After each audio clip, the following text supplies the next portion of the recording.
Halo Sobat Cuan, gimana kabar portofolionya hari ini? IHSG lumayan berfluktuasi ya hari ini, minus 4% di hari ini, kemudian closingnya cuma minus 1,85. Nah ini sesuai dengan planning yang sudah saya siapkan ya, dimana IHSG itu ada gap di 6.500 dan ya patut kita syukuri gap yang pertama ini sudah ketutup. Nah saya akan lebih lega lagi, saya akan lebih senang lagi kalau IHSG itu bisa menutup gap yang kedua berikutnya. Tapi kemungkinan untuk outlook besok sih saya rasa akan rebound gitu ya, karena penurunan hari ini itu menimbulkan gap juga. Kalau kita lihat dari time frame yang lebih kecil ya, contoh dari time frame 30 menit ya. Nah, di sini IHSG itu rebound mulai dari jam 11. Nah, menjelang istirahat sesi pertama itu rebound. Kemudian closingnya itu minus 1,85%.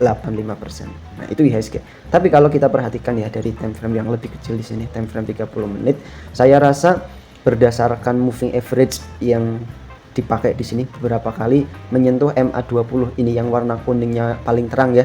Kena MA20 turun, kena MA20 turun. Nah, ini MA20 saya rasa dalam time frame 30 menit menjadi area resisten. Jadi kemungkinan untuk besok ya, keesokan hari IHSG masih ada potensi untuk turun lagi karena per hari ini closingnya itu tepat di MA20. Tapi yang saya harapkan sih bisa minimal menuju ke 6.700 dulu biar bisa nutup gap lah ya. Jadi teman-teman yang mungkin BSJP atau suka scalpingan itu dikasih cuan dulu. Ya setelah dikasih cuan teman-teman retail udah taking profit ya. Kalau misal seandainya mau turun ya dipersilahkan gitu ya. Ini bukan mendoakan IHSG biar jelek turun sampai ke 6.200, tapi memang dari indeks global ya, dari S&P, kemudian Kospi dari Korea Selatan itu memang udah all time high dan saatnya mereka koreksi. Kalau indeks-indeks global itu koreksi, ditambah indeks Asia seperti koreksi ya, seperti Kospi itu koreksi, bagaimana dengan IHSG yang kategorinya itu emerging market? Saya rasa penurunan ke 6.200 sampai 6.000-an lah ya, di sini peluang itu masih ada. Tapi harapan saya tentunya besok itu masih bisa rebound. Nah, minimal ke sini 6.700. Kalau seandainya nggak rebound berarti support terdekatnya di sini 6.400 ya. Di sini kelihatan ada beberapa range sideways di sini supportnya. Gitu. Yang paling penting di sini gapnya sudah ditutup, tinggal satu gap lagi. Kalau seandainya gap ini udah ditutup, kemudian ada potensi turun ke sini 5.900 sampai 6.000 ya area support, maka buat naiknya saya rasa lebih enteng lagi. Itu IHSG ya. Nah, yang akan saya tekankan di video kali ini adalah tentang saham apa yang menarik gitu. Jadi nggak mungkin dong dari 900 lebih saham yang ada di IHSG itu semuanya jelek gitu ya dalam waktu yang bersamaan. Jadi di sini saya akan menggunakan salah satu indikator dalam analisis teknikal ya. Indikator tersebut namanya adalah moving average. Di mana moving average ini adalah yang saya pakai itu MA200. Kita akan ambil contoh di sini ya di salah satu saham. Sebelumnya saya akan sharing-sharing sedikit meskipun saya nggak share materi gitu ya, tapi sekalian praktek aja. Mungkin sebagian dari sobat cuan, sobat investor udah tahu ya bahwa salah satu fungsi dari moving average ya, bukan salah satu, tapi ada dua fungsi. Yang pertama, moving average itu punya fungsi sebagai penanda arah tren. Jadi selama harga sahamnya itu di atas garis tren moving average, maka saham tersebut bisa dikatakan sebagai kondisinya lagi uptrend. Ya, fungsi yang kedua, kalau sahamnya lagi uptrend, maka moving average tersebut berfungsi sebagai area support atau titik support. Ini kita akan ambil contoh MA200. Kenapa MA200? Karena ya ini menjadi tren krusial di mana ketika saham yang awalnya di atas garis tren MA200, ini tren panjangnya ya, majority trend atau tren utamanya, kemudian tiba-tiba dia di bawah MA200, maka kecenderungannya dia akan downtrend terus. Gitu. Dia akan terkonfirmasi uptrend lagi kalau seandainya sudah berhasil closing di atas MA200. Nah, yang saya akan analisis di sini itu adalah saham-saham yang ketika hari ini turun ya, per tanggal 18 Mei 2026 ketika turun dia itu rebound. Contoh nih di BBRI ya. Ini satu rebound, satu turun kena MA200 rebound. Kena MA200 rebound. Kemudian mana lagi kalau kita lihat kalau di sini tuh closing. Kenapa turun ya? Turunnya di bawah MA200 karena memang disertai dengan volume. Tapi kalau penurunannya itu tanpa volume, misalnya kayak gini nih, volumenya kecil ya, dia potensi reboundnya itu lebih tinggi. Kita ambil contoh tadi BBRI. Nah, di sini juga sama. Kemudian di sini juga sama. ya. Jadi beberapa kali MA200 itu retest ya sebagai pijakan. Dia turun, kalau nyentuh MA200 dia akan rebound. Nah, di sini saya sudah bikin screener teman-teman ya. Ada beberapa saham tapi jangan ditelan mentah-mentah ya. Disclaimer sebelumnya. Ini ya, kurang lebih ada 18 saham, kita akan cek ya. Yang pertama ada saham KETR, langsung aja nih ya. Ini saya rasa lebih cocok buat teman-teman yang sukanya BSCP atau beli pagi jual siang gitu ya. Kita pakai time frame yang daily dulu, terus pakai MA4 ya, 4 MA. Nah, sama stokastik. Kalau kita lihat di sini ya, ini MA200-nya tuh yang warna merah ya, orange pekat, ini MA200. Nah, di sini nih, ini orange pekat ya, di harga 585. Kita perhatikan ya, per hari ini sebenarnya KETR itu udah turun. Nah, turun lumayan dalam. Kemudian kalau kita lihat dari time frame yang lebih kecil ya, di sini nih. Mulai jam 10. Nah, ini udah mulai rebound. Itu untuk KETR gitu ya. Ini udah mulai rebound sobat cuan. Kalau kita cek dari time frame yang 1 hari, berarti di sini tuh ada perlawanan. Dia tuh gampangnya tuh nggak boleh turun lebih dari MA200-nya. Nggak boleh closing gitu ya. Kalau turun dari MA200 turun, tapi closingnya masih di atas MA200. Dan beberapa kali ketika dia nyentuh MA200 itu kecenderungannya mantul nih. Kena MA200 mantul. Kena MA200 ya, besoknya sempat gap up di sini. Openingnya di sini meskipun setelah itu turun gitu ya. Kemudian di sini enggak, karena closingnya itu udah turun di bawah MA200. Kita cari yang closingnya itu nempel dari MA200. Mana lagi ya? Nah, itu beberapa kali dari KETR. Jadi kalau sobat cuan seandainya mau masuk di KETR gitu ya, di sini juga sebenarnya mau membentuk pattern cup and handle, tapi memang sepertinya belum jadi, belum terkonfirmasi. Ya, dimana pattern cup and handle ini yang kita tahu ini adalah pattern pembalikan arah sobat cuan. Nah, di sini nih. Ya, yang saya harapkan sih pattern ini bisa terjadi gitu ya. Jadi kalau pattern ini berhasil, maka kecenderungannya dia akan reversal, akan melakukan pembalikan arah. Patternnya kita hapus dulu ya. Kalau seandainya sobat cuan mau mempertimbangkan masuk di KETR, masuk di harga MA200 aja deh, 585 gitu ya. Targetnya kemana? Targetnya jangan muluk-muluk. Mungkin di sini dulu 5% itu udah cukup bagus, atau kalau enggak ya sini deh 620 atau 600 ya, level psikologis. Tapi kalau 600 itu sekitar 2%. Oke, cukup bagus lah 2% gitu ya. Idealnya sih saya rasa bisa ke sini ya, MA di 620, batasi resikonya tuh kalau closing di bawah 560.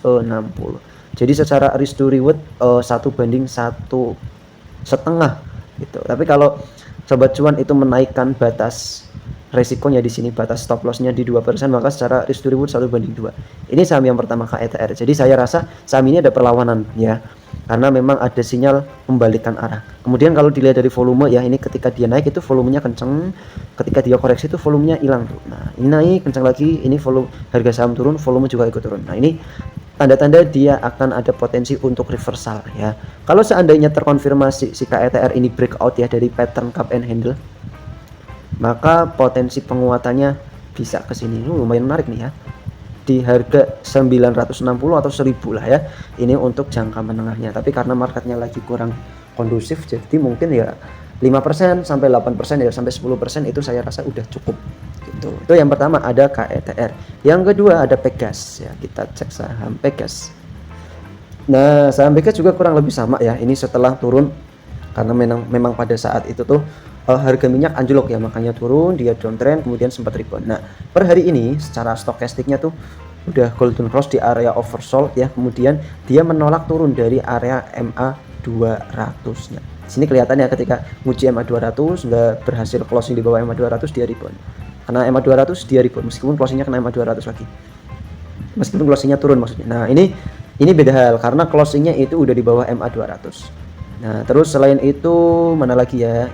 Nah, ini ya yang MA200 sempat sampai sini mungkin 1-2%, kemudian turun lagi. Jadi kan cocok ya buat scalpingan atau BSCP tuh. Nah, ini untuk Pegas sendiri kurang lebih sama karena beberapa kali dia tuh membentuk ekor di sini ya. Kemungkinan dia akan sideways dulu. Masuk anggap aja di sini 1850 sampai 1860. Batasi resikonya itu kalau closing di bawah 1800 sini deh, 1820 lah ya.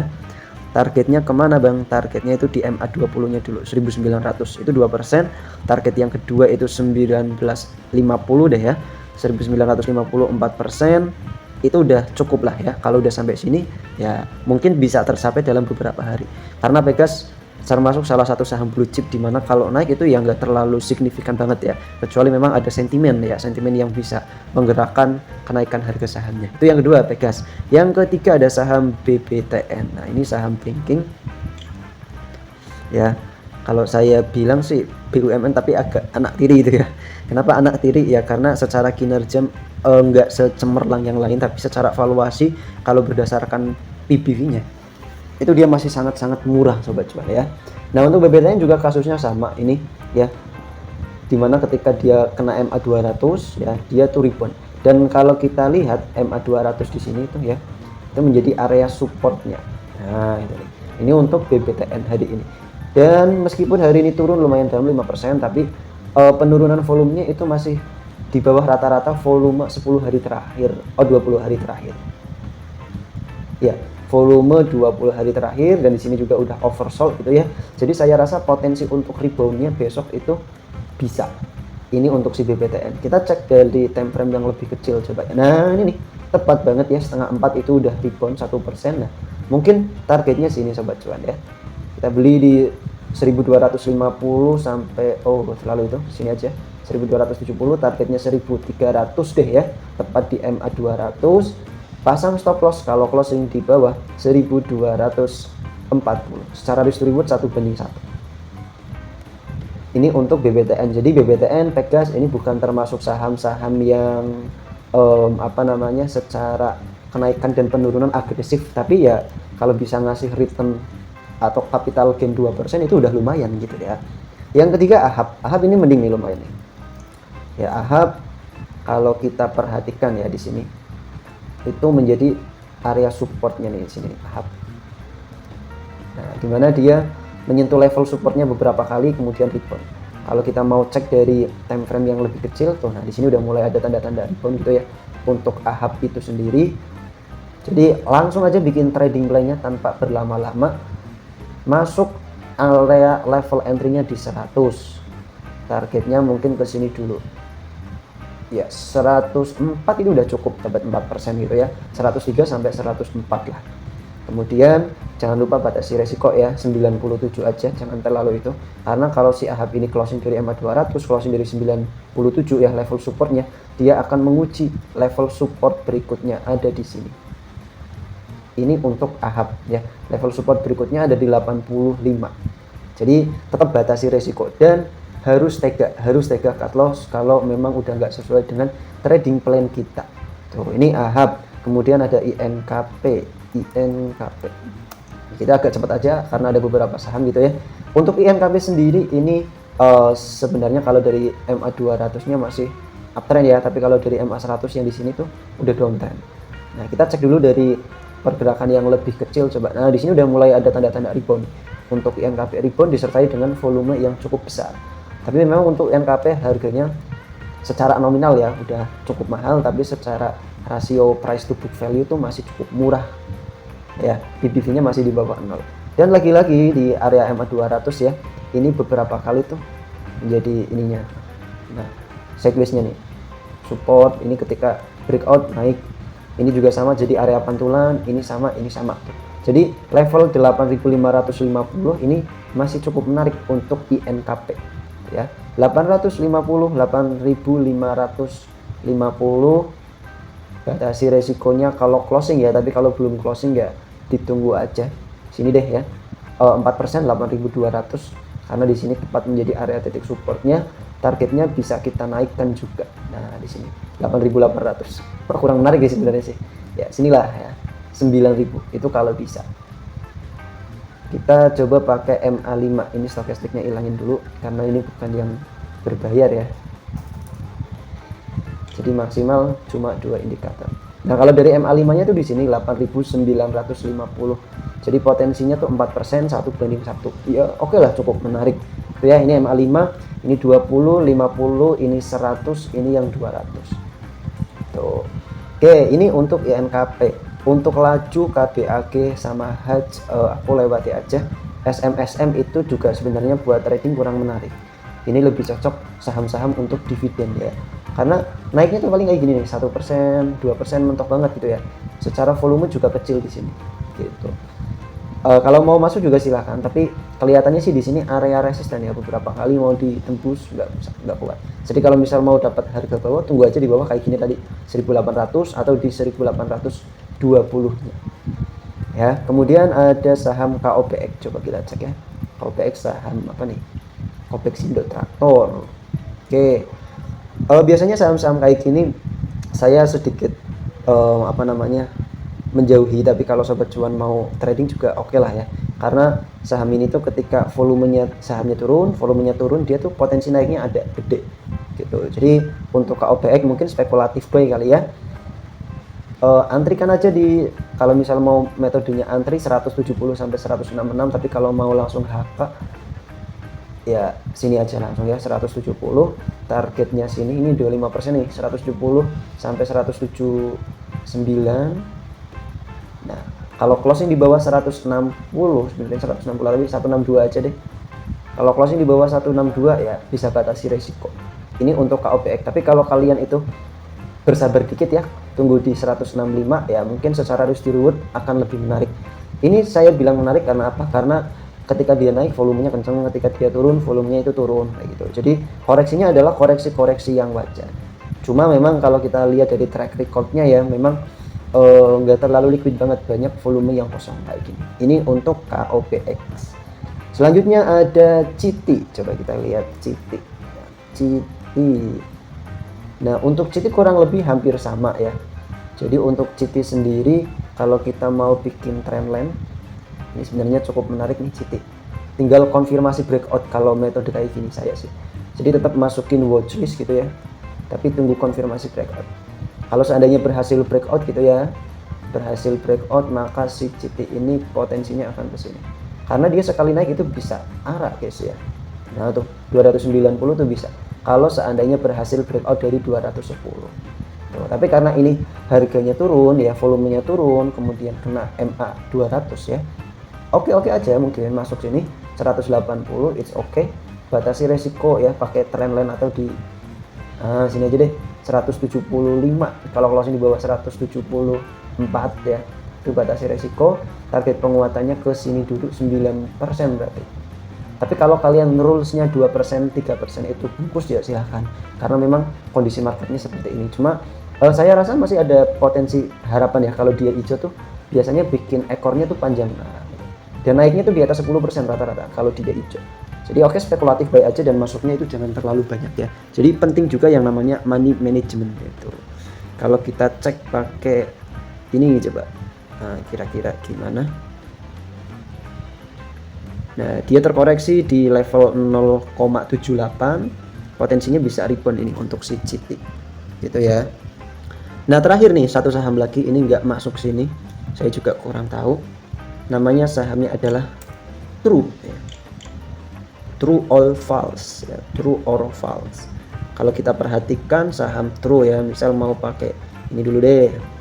Wow, ngeri ya, dari harga 11 puluhan lah, belasan, sekarang ke 129 dan pernah menyentuh 500.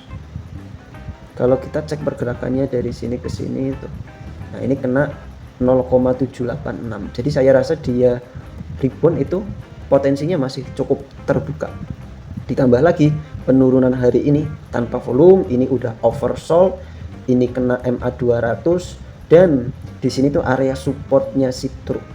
Nah sini nih, beberapa kali ya nyentuh ini mantul naik, ini mantul naik, ini. Nah ini nih tinggal pembuktian aja, karena memang di sini tuh sideways. Kalau kita pakai ini volume yang ini nih, ini dari sini coba ya. Oh di sini nih, ini ada sama ini ya. Ini dua range area ini nih.